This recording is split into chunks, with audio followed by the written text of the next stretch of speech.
Good evening, everyone. This is Pradeep, Ambassador of Change from GETI, Lucknow, the Global Education and Training Institute of Lucknow, which is the best institute in all of India for teacher training and principal training.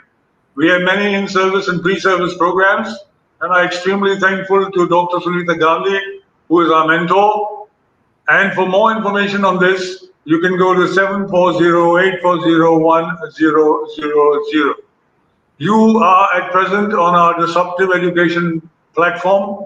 On this platform, we have met with and interacted with more than 1,000 educators from India and all over the world. And this evening, we have for you Mr. Carlos Henrique Trindade, Director of Innovation and Associate Partner, Realvi, Sao Paulo, Brazil. He has more than 30 years of experience in education and English language teaching. He has worked for some of the main ELT publishers like Oxford University Press, Cambridge Assessment, and Richmond Publishing from the Spanish Santillana Group. For the last 10 years, he has been concentrating on implementing and designing bilingual education programs for schools across Brazil with workshops and teacher training. He has an MBA in Business Administration from USP, Sao Paulo, Brazil, and a postgraduate degree in bilingual education from Instituto Singularidades. I think I've got that correct. I don't know. You got it right. Good. Sao Paulo, Brazil.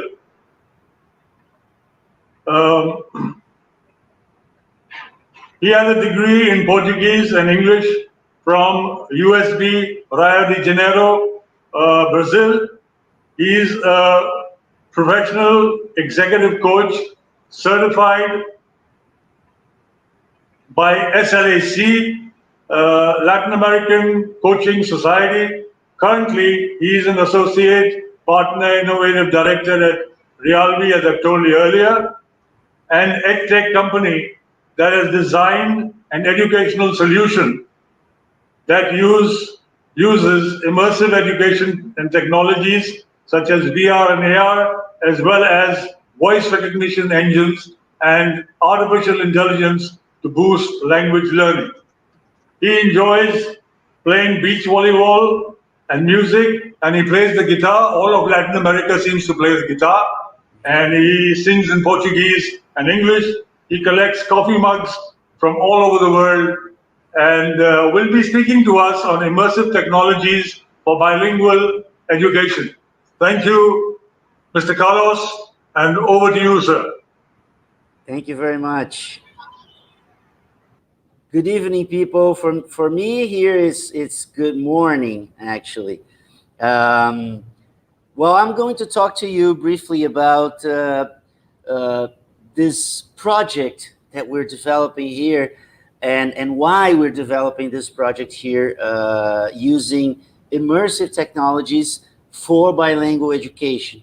And not just for bilingual education, of course, it could be used for education as a whole, but I'm focusing here on bilingual education because it has to do with the process of acquiring an additional language.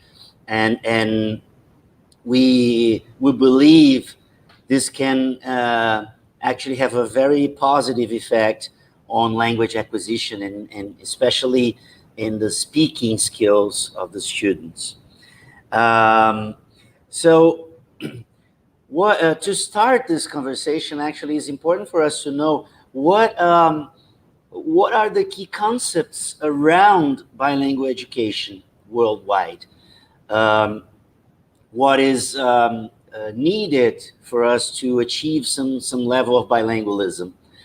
And for that, we need to actually go a little bit deeper into the concept of bilingual education. So bilingual education involves what? It involves teaching content through an additional language, using what we call CLIL, Content and Language Integrated Learning, teaching different subject areas from the curriculum, teaching geography, history, science, math in an additional language, having a dual focus, not just the language for the language sake, but language as a tool, language as a medium of instruction, language as a means of communication, which is what languages are ultimately. So this is very important. You don't have the focus on specifically on just the language. You learn the language to learn about something else. Overexposure of students to the additional language, we know that accelerates the acquisition process and enhances possibilities for the development of bilingualism. Here in our country, you used to say that the best way for you to learn a language is to actually travel to the country that speaks that language and stay there for a while, or having a foreign exchange program and staying for a whole year studying at that country that speaks the language that you want to learn. And why do we say that? We say that because when you travel to the country that speaks another language, you are really immersed in an environment that is 100% speaker of an additional language.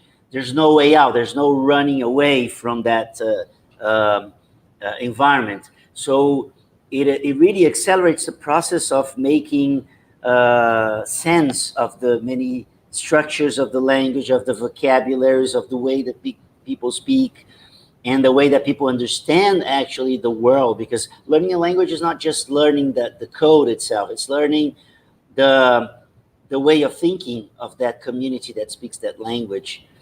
So we know that that's true. There's no explicit separation of skills. When we teach and learn a language through as a foreign language or in a more traditional way, we tend to separate the language into four main skills. Some people add a fifth skill or sixth skill, but the four main skills are speaking, listening, reading, and writing, right? And when we teach a language as a foreign language, we usually tend to do that, to split the language into those four skills. And then you learn just reading, and then you learn just speaking, and then you learn just listening, and then you learn just writing. But in the natural way of learning, that separation doesn't exist. You have language all over the place. You speak and then you read at the same time, and then you're listening to someone talking to you, and then you need to write something, to write an email to someone, or even to text someone on the phone. So bilingual education claims that you need to learn language in a more natural, in a more fluid way, where language is one big thing and everything is mixed over there, and it's multi-dimensional as well. So whenever we're talking about bilingual education or CLIL or something like that, this separation of skills is not really relevant. Intercultural awareness and the 21st century skills need to be developed in this context, because when we talk about bilingual education, we're not just talking about language education. We're talking about education in a different language, in a second language, or an additional language. So you need to add to this language learning, skills learning, and intercultural awareness. You need to understand the way that language functions within a specific culture or a specific context. And you need to teach the skills that students need for the 21st century as well. It's more aligned, bilingual education is more aligned with the concepts of education as a whole than language learning is. Language learning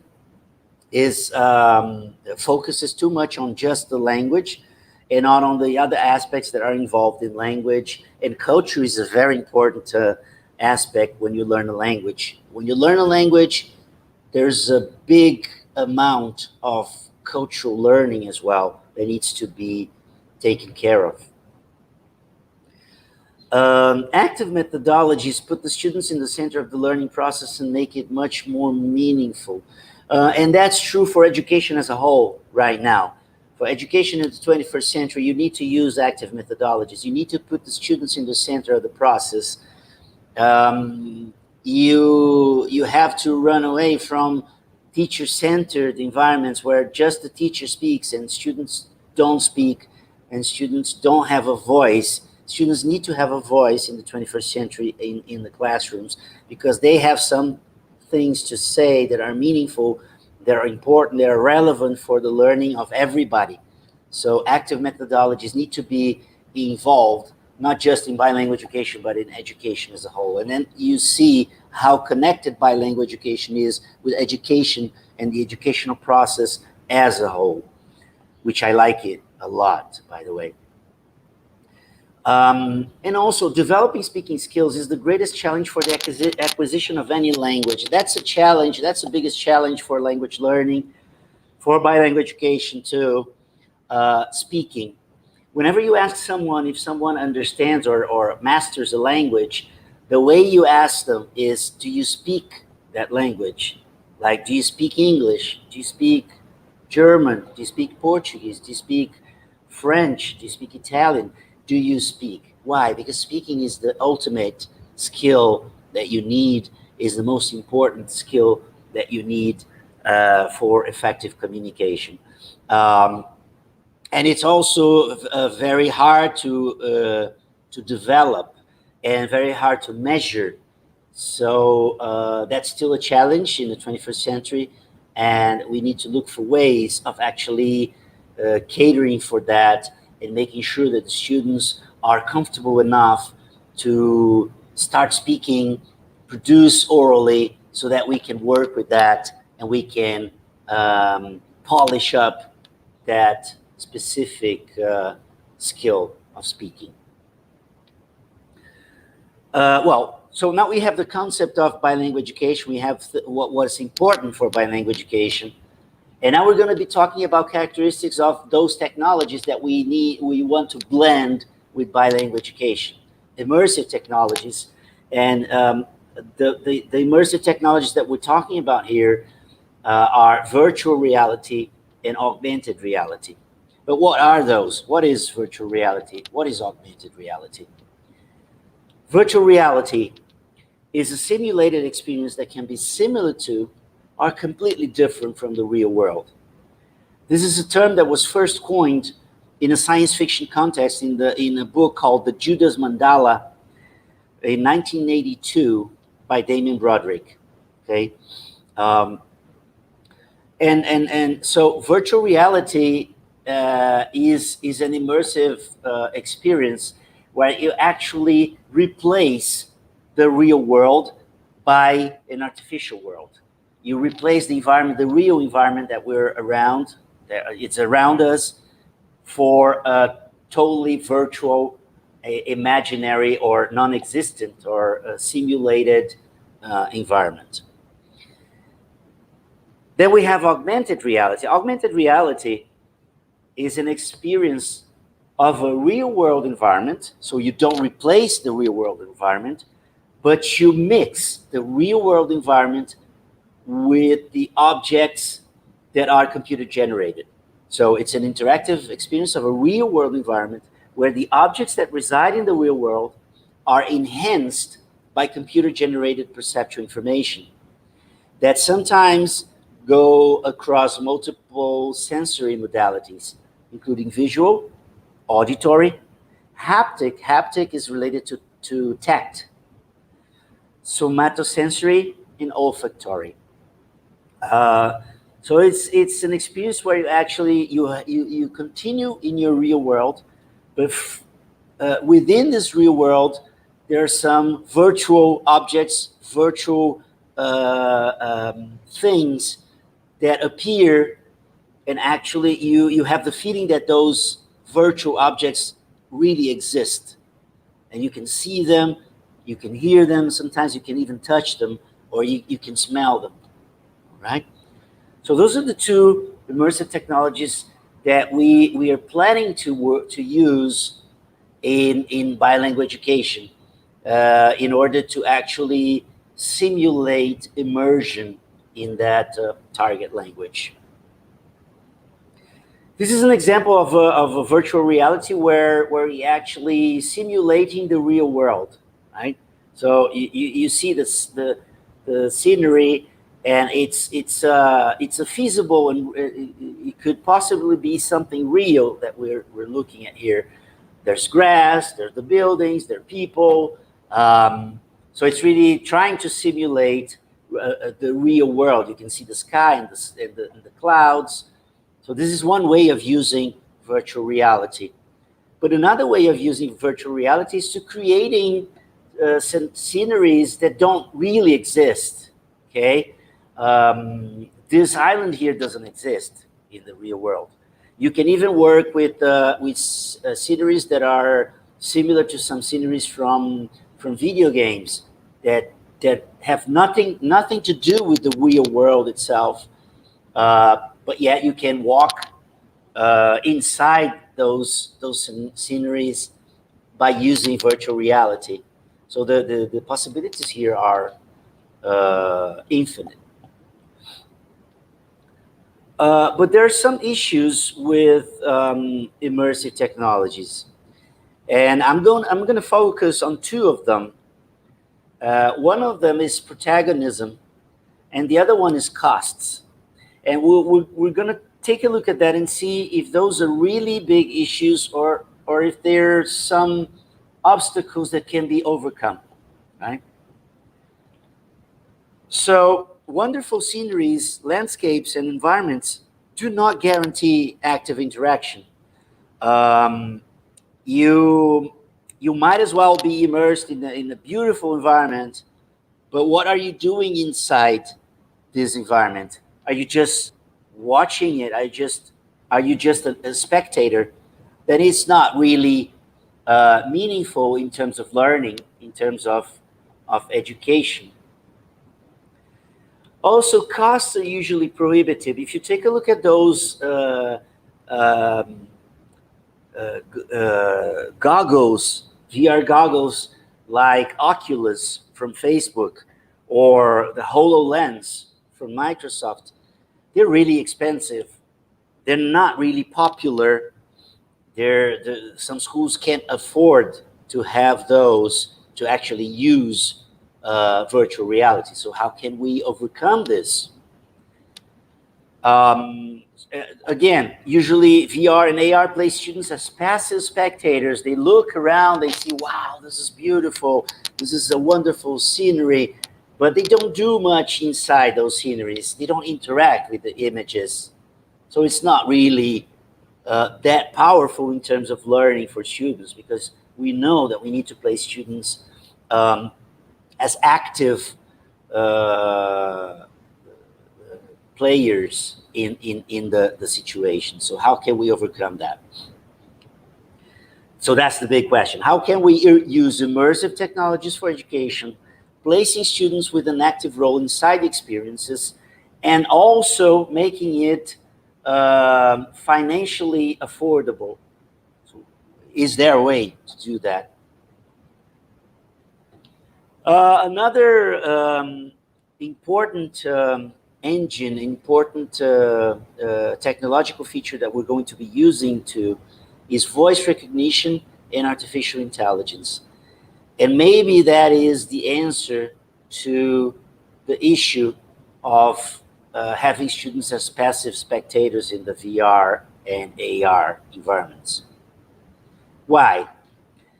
Because voice recognition engine is an engine that allows you to create situations in which students speak and their voice is recognized and understood by the machine. And then based on that, with an artificial intelligence engine, some things can happen. Maybe someone can answer you, or some action may happen in a virtual environment. So a voice recognition engine makes it possible to create situations inside the virtual environments which are voice activated, which you can interact by using your voice, by speaking.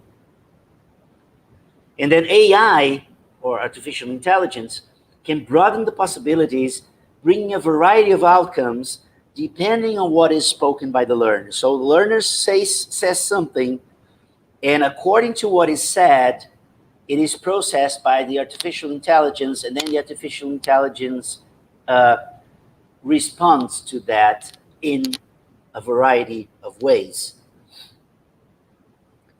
So voice recognition plus artificial intelligence makes it possible to simulate conversations.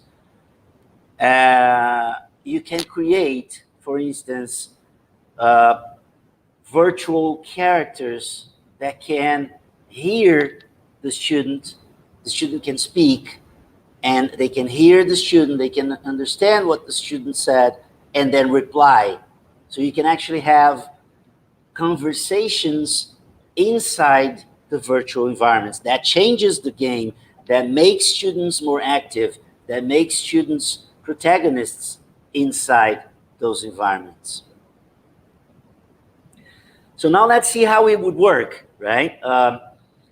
If we have this ecosystem with immersive technologies, voice recognition, and artificial intelligence. And let's see if we can make it affordable for schools so that we can use it and we can scale it to more and more schools and students. Take a look at that. This is a situation that we created for history. Students are learning about the great navigations. And what is going to happen here? The students are going to visit a ship that is now a traveling museum, and it's owned by Claire, this character that you see here, a historian, and she knows everything about the maritime expansion. And look at what happens here. When the students enter this environment, look, they can look around, they can see that they're in this old ship, and they see some pictures of the great navigators. They can select those great navigators, and the historian that is here, Claire, is going to talk to them about each of those great navigators. See how meaningful that becomes for students, how engaging that becomes for students who love playing video games, and students who are native speakers, native digitals, not native speakers, but native digitals, instead of actually reading a text out of a book, right? Especially because they need to talk to Claire to get things done as well, right? So that's one example of how we can use that ecosystem for making students learn a language. Let's see another one. We're studying science. We're studying about the Earth's layers, right? And how about if we could take students to a mine to talk to a miner about the main characteristics of the Earth's layers? Wouldn't that be interesting?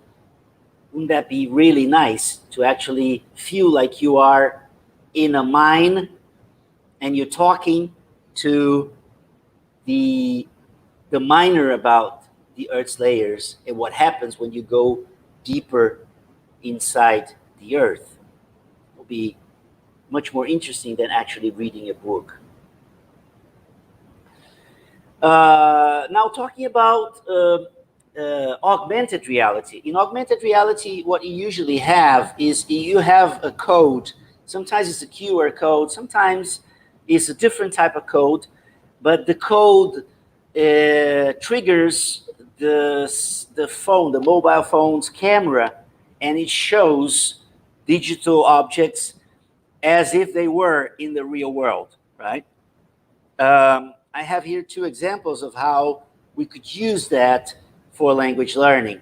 The first one on your left is one that you're going to be looking at right now. It talks about a topic called the parts of the body. It's a topic from science, from the elementary school here in Brazil. This robot here is playing a game with the students.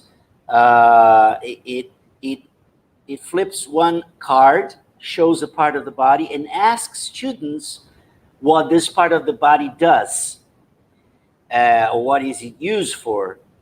And then the student answers, and if the student answers it right, then the robot flips the other card and explains further. So let's just take a quick look at that. It is a mouth. What do you use your mouth for? And then it will be the time that the students will say to eat, for example.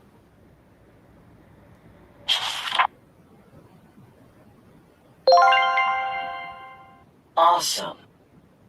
The mouth is the part of our face that we use to eat, talk, and smile. Let's go to the next card. And then it will keep playing that card game, showing parts of the body and asking students the use of those parts of the body. On the right side here, you'll see an explanation that is much more developed. It's an explanation. The theme here is the ocean currents and the weather, the formation of masses of air, right? So let's see how it works. What would you like to know? How is a cold front formed? Good question. A cold front is formed when a cold air mass moves to replace a warmer air mass at the boundary. Let me show you. It happens because these different air masses do not mix due to the different temperatures and densities that they have. Sometimes it can cause storms. In weather maps, a cold front is represented by a blue line with the triangles pointing toward the direction of movement. I think it's time to put my coat on. Okay, so just two examples of how we could use our augmented reality for bilingual education, using themes from other subjects and using English in this case as the medium of instruction, or the means of communication. So this ecosystem will provide immersion in the additional language that is the object of the learning. So it matches the needs of the bilingual education. It enables CLIL, so it's easy for you to make students learn the language and the content from other subject areas. We saw here examples of history, of science, and of geography as well, right? We can use it for any subject that you wish. The voice recognition engine makes it possible for the learning to interact orally. So it gives students a good reason for speaking. Usually when you're in class, in a bilingual or a language learning class, it's difficult to make students really willing to speak, to give them a good reason for speaking. And here, if they don't speak, the things are not going to happen inside those virtual environments. So and they want things to happen in there because it's part of their nature of being a native digital. They want to play the games. They want to see what's next. So they're going to be speaking more naturally. Interaction inside the virtual experience puts the learning in the center of the learning process. It changes the game of VR and AR being just something that leaves the students as passive spectators.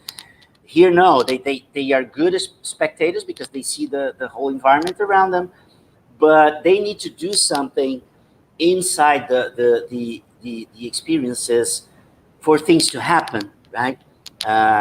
So it's on them to actually make things happen inside the virtual environments. Needless to say, VR and AR experiences are very appealing to the digital native generations. They they connect to screens much more easily than they connect to books, to paper books. So it's going to be something different for them. It's going to be something that is not going to be related to a class, but it's going to be related to an experience, which is much more fun for them. Students speak with no shyness once immersed in virtual environments, and that enhances oral production. I've done that. I've done some experiences in some schools here in Brazil, and I've seen teachers saying, "Wow, that student that is right now using the VR goggles and speaking a lot, she doesn't speak in class usually in a regular situation. She's too shy to speak. But right now that she's immersed in that virtual environment, she has the feeling that she's alone, that she's by herself there, and she starts speaking naturally. So it's really powerful in that sense of making students produce more speaking. And how is it possible to now we come to that cost issue?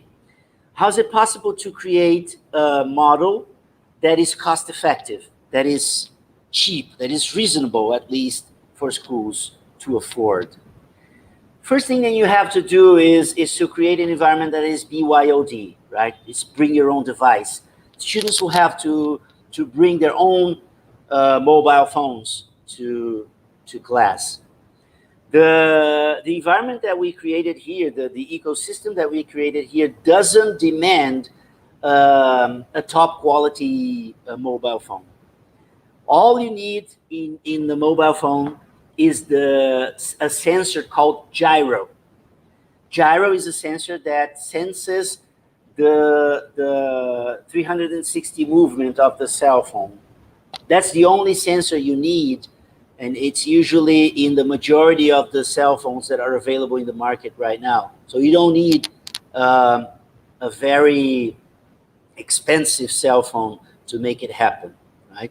And bring your own device is nice because it's not expensive for schools, and usually kids, at least older kids, already have their own cell phone, a phone that they inherited from their parents. So it's easier and it's not expensive at all. And then what you have to do, so it's low cost, right? There's high engagement because the students love that. And what you need to make it happen is that you need to provide students with VR goggles, goggles that you use with the cell phones inside. So you put the cell phones in the goggles. You need the AR token. That could be a piece of paper with the code, or you can make a token or a disk or something with the code, but that's not expensive either. Those goggles that I showed you, this goggle here costs $10, right? It's really inexpensive. So that makes it possible for us to actually make this immersive technologies very popular to the majority of schools, because you don't need to spend an absurd amount of money to make it happen. And what will the school need in terms of infrastructure? Only Wi-Fi connection. If you have, it doesn't need to be very broadband. No, it just needs to be a stable broadband, and it will work, right? So really, if you want to make it happen, if you have this model here, this model is cost effective, and it's not expensive, and it's feasible for the majority of schools, at least the schools that we have here in Brazil, but I'm sure that schools all over the world will be able to do that. So why we're doing this? We're doing this because the future is now. We keep talking about the future, but the future is the consequence of what we're doing here in the present, right? So we need to demystify some technologies that seem to be far away from the reality at schools by using creative and low-cost models. Okay, so virtual reality, I showed you, virtual reality augmented reality are technologies that are feasible to schools right now, not in the future. Right now, you can do it now. Digitalizing schools is key for the development of a true 21st century education. Some people say, oh, we're talking too much about the 21st century. We're already in the 21st century. Yes, but our education is still 20th century.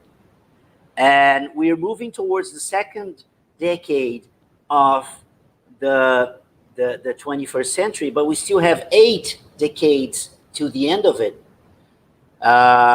We need to develop this true 21st century education for the native digitals with the digital mindset, digital teachers and digital schools. Digital is all over the place, is everywhere, and schools are no exception. And also, we must take advantage of what the new technologies and the innovations can offer for education. Here in Brazil, we have a big problem of schools that prohibit students from going to schools with their cell phones. That's nonsense. The cell phone is not a problem. The cell phone is a tool. What happens is that the schools don't know how to use the cell phones for education, and therefore it's easier for them to forbid it, to prohibit that from coming to schools. But then the schools become an anachronistic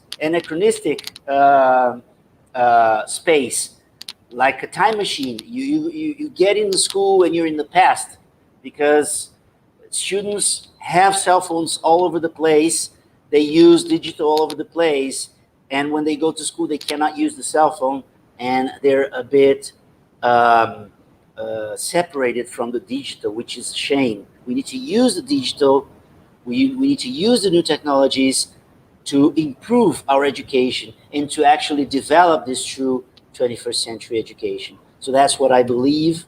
That's what I've been practicing.